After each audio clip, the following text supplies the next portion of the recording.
Hey friends, we have made it. We survived Season 4 of Dragonflight. We ran hundreds, if not thousands, of heroic dungeons last week and collected just as many globs of wax, globs of wax from treasures all around the new area. And today, September 10th, the War Within Season 1 begins.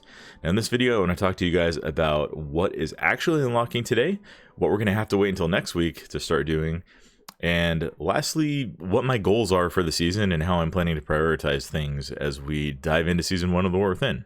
So, this is a blue post from, I believe, July that talked about what was going to happen as the expansion went out, including like pre-patch event and stuff.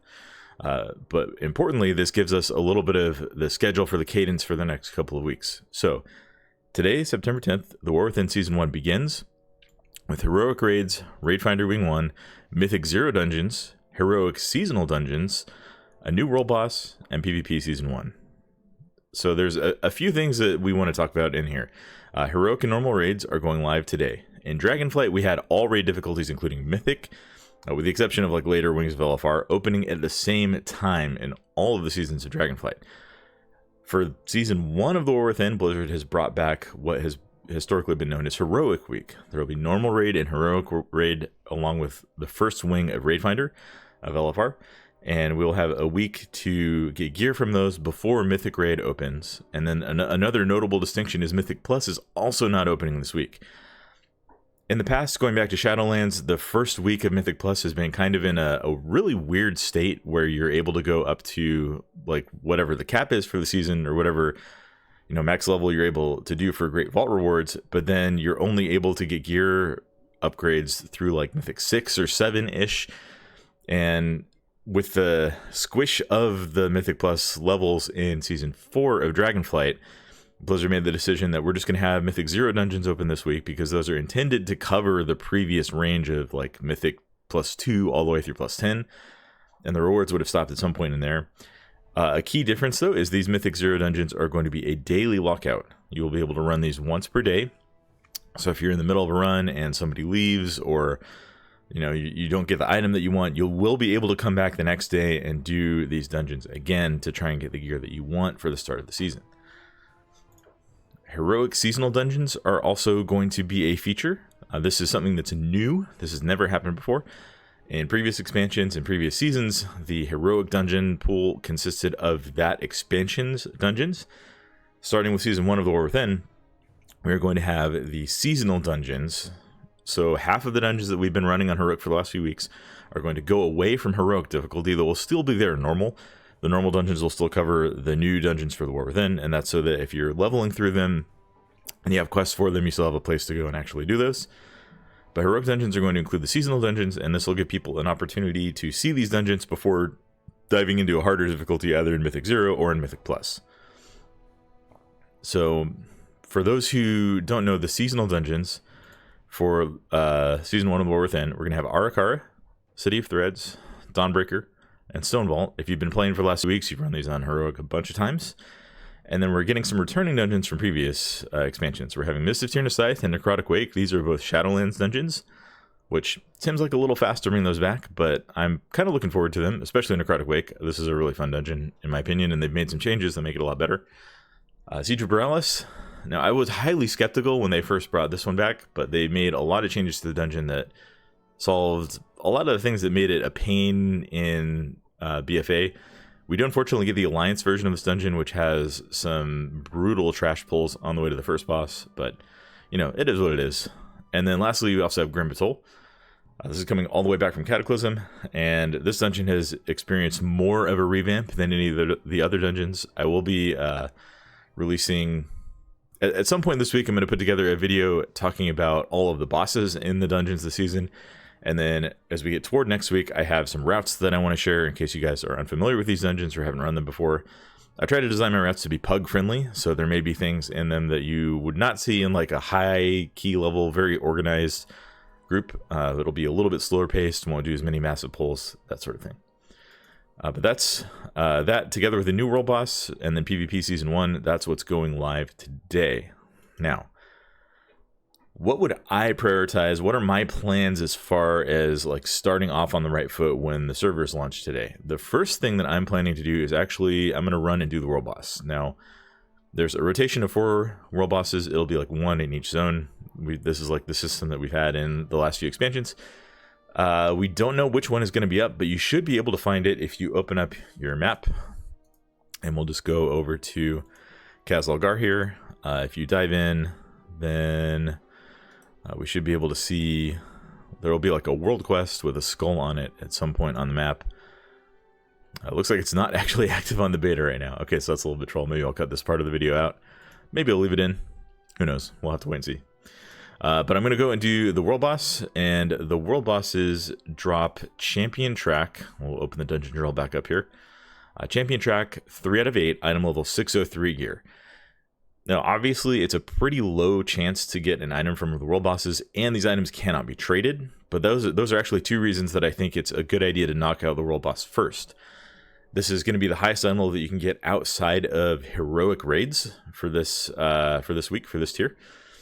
And I think it makes sense to do this first for a couple of reasons. First of all, if you're planning to do your delves, having this piece of gear will make that a little bit easier. Not a ton, obviously, but you know, you're getting like a 10 to 13 item level upgrade in some slots. Like that could make a difference as far as your survivability or your damage output. But second, if we are doing heroic dungeons, or sorry, if we're doing Mythic 0 dungeons later in the day, this could unlock a slot on your character where you are able to trade items. So, like, let's say you're doing, let's say you're going to do a Mythic 0 World Tour with some friends, and both of you are plate armor classes. One of you gets pants from the world boss, and then gets pants from the first Mythic dungeon that you do. You can trade those pants to the other person, and it's going to save you guys a little bit of time and make sure that less gear goes to waste as you go through your activities throughout the day. So first thing that I would recommend doing is go and kill the world boss. The second thing that I'm planning on doing is going and doing Bountiful delves. So if we can push up to a level 8 delve, which we expect to be able to do today, we'll be able to go through 4, 5, 6, 7, and then 8. Once we get to 8, we'll go to the Bountiful delves, knock out the 1 Bountiful delve in each zone, and open up the Bountiful chest. And those will have a guaranteed item level 603, champion 3 out of 8, just like the world boss, a piece of loot for everyone who has a Bountiful key to open up the Bountiful chest. This will also get you the highest item level Great Vault slot that you're able to get this week at item level 616, hero track 3 out of 6. So that'll have some value there. But this 603 gear, if you do all 4 delves and the world boss, and you get extremely lucky, you could end up with 5 slots having a item level 603 piece at champion 3 out of 8. And again, I want to do this before I do my M0 World Tour, so that we have as many slots as possible that we're able to trade gear to other people from your group in. One other thing that I did want to note is the item level that will be dropping in Season 1 for dungeons today. For heroic dungeons, this is getting upgraded to Adventurer 4, 580. Now, if you've done a lot of dungeons, you probably have most of your gear at this item level already. But if you missed any pieces, or if you have an alt that you want to gear up real quick, this will help you get there a little bit faster. And the Mythic 0 dungeons are going to drop Veteran 4, 593 gear. Now, again, a lot of people are going to have this in some of their slots, at least, maybe most of their slots by now, or close to it from crafted items. But this gives you a nice upgradable piece of gear. If you run these dungeons with everybody, you're going to have most of your slots covered between the world boss, delves, and then Mythic 0 dungeons with at least 593. Again, I want to do the delves first, because then any piece that we get in a slot that we got a delve item for, we'll be able to trade to other people. So that's kind of what my plan is for today.